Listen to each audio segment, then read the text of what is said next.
అందరికీ నమస్కారం. అమ్మ మాట అమ్మాయి బాట ఛానల్కి స్వాగతం. కథ చెప్పుకుందామా? అధికారి భార్య. ప్రచండ మహారాజు పరిపాలనలో ప్రతి గ్రామంలోనూ ఇద్దరు రాజోద్యోగులుండి గ్రామానికి సంబంధించిన అన్ని పనులు చూసుకునేవారు. అయితే ఈ రాజోద్యోగులు అధికార దుర్వినియోగం చెయ్యడము, లంచాలు మరగడము ఉంటుంది కనుక వారిని తనిఖీ చేయడానికి కొంతమంది అధికారులను రాజు నియమించాడు. ఈ అధికారులు ముందుగా చెప్పకుండా ఏదో ఒక గ్రామానికి వెళ్ళి అక్కడి పరిస్థితులు స్వయంగా పరిశీలించి రాజుకు నివేదిస్తూ ఉండేవారు. అలాంటి అధికారులలో రామభద్రుడనేవాడు ఒకడు ఉండేవాడు. అతను ఏ గ్రామం తనిఖీ చెయ్యటానికి వెళ్ళినా తన భార్యను వెంటబెట్టుకొని పోతూ ఉండేవాడు. అతను భార్యకి ఇచ్చిన గీటు దాటడని చెప్పుకునేవారు. రామభద్రుడి భార్యకు పెద్ద అధికారి భార్యనన్న అహంకారం ఉండేది. ఆమె ఎక్కడికి వెళ్ళినా అందరి మీద భర్తను మించి ఎక్కువ జులుం చేసేది.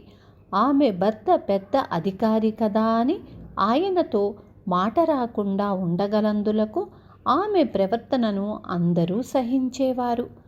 కృష్ణాపురం అనే గ్రామంలో రాజోద్యోగులు హరి, గిరి అనేవాళ్ళు. వారు ఒకే ఇంట్లో 2 భాగాలలో కాపురం ఉండేవాళ్ళు. రామభద్రుడు తన భార్యతో సహా ఆ గ్రామం వచ్చి వారు ఉండే ఇంటనే దిగాడు. హరి, గిరి చాలా నీతిపరులు. వాళ్లను గురించి అందరూ ఎంతో ఘనంగా చెప్పుకునేవారు. వారికి రామభద్రుడి నుంచి ఎలాంటి భయమూ ఉండే అవకాశం లేదు. వాళ్ళు రామభద్రుడికి చక్కని సదుపాయాలన్నీ చేసి అతన్ని ఊరు చూడటానికి తీసుకువెళ్ళారు.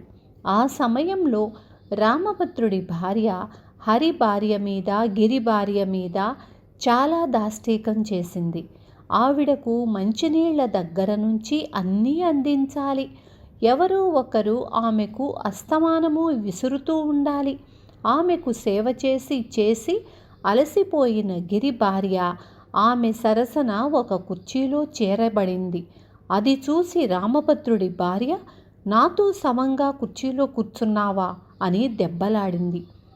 గిరి భార్య మండిపడి, ఏం కూర్చుంటే తప్పేమిటి? నీ ఎక్కువేమిటి, నా తక్కువేమిటి? ఆ మాటకు వస్తే ఇది మా ఇల్లు అన్నది. ఇల్లు నీది కావచ్చు, కానీ నీ భర్త మీద నా భర్త అధికారి అన్నది రామభద్రుడి భార్య. ఆ మాట విని హరి భార్య, నీ భర్త మా భర్తలకు అధికారి కావచ్చు, కానీ నువ్వు మా అధికారివి కావు. ఆ విషయం గుర్తుంచుకొని మాట్లాడు అంది. ఆమెకు కూడా రామభద్రుడి భార్యను చూస్తే అరికాలిమంట నెత్తికెక్కుతున్నది. రామభద్రుడి భార్య అప్పటికేమీ చెయ్యలేక తన భర్త రాగానే అతనితో హరి, గిరి భార్యల మీద చిలువలు పలువలు కల్పించి చెప్పేసింది. రామభద్రుడికి చాలా కోపం వచ్చి హరిని, గిరిని పిలిచి సంజాయిషి అడిగాడు. వాళ్ళు తమ భార్యల నుంచి జరిగిందంతా తెలుసుకొని రామభద్రుడితో, ఇందులో మా వాళ్ళ తప్పేమీ లేదండి. మీరు మా మీద అధికారం చెయ్యటం సబబు కానీ మీ భార్య మా వాళ్ళ మీద అధికారం చూపటం సబబు కాదు కదా అన్నారు. ఆ మాటలకు రామభద్రుడు మరింత మండిపడి, నా భార్య మీ భార్యలకు అధికారి కాకపోవచ్చు, కానీ నాకు అధికారే. ఆమె నిర్ణయాన్ని బట్టి నేను మీ ఇద్దరినీ ఉద్యోగాల నుంచి తొలగించుతున్నాను అన్నాడు. హరిగిరి ఎంత నచ్చచెప్ప ప్రయత్నించినా ఆయన వినిపించుకోలేదు. రామభద్రుడు వెళ్ళిపోయాక జరిగిన సంగతి ఊళ్ళో వాళ్లకు తెలిసింది. వాళ్ళు ఒక మనిషిని రాజుగారి వద్దకు పంపి జరిగింది తెలియబరిచారు. ఆ కబురు నిజమేనని ప్రచండ మహారాజు చారుల ద్వారా రూఢీ చేసుకున్నాడు. ఆ నెల రామభద్రుడికి జీతం అందలేదు.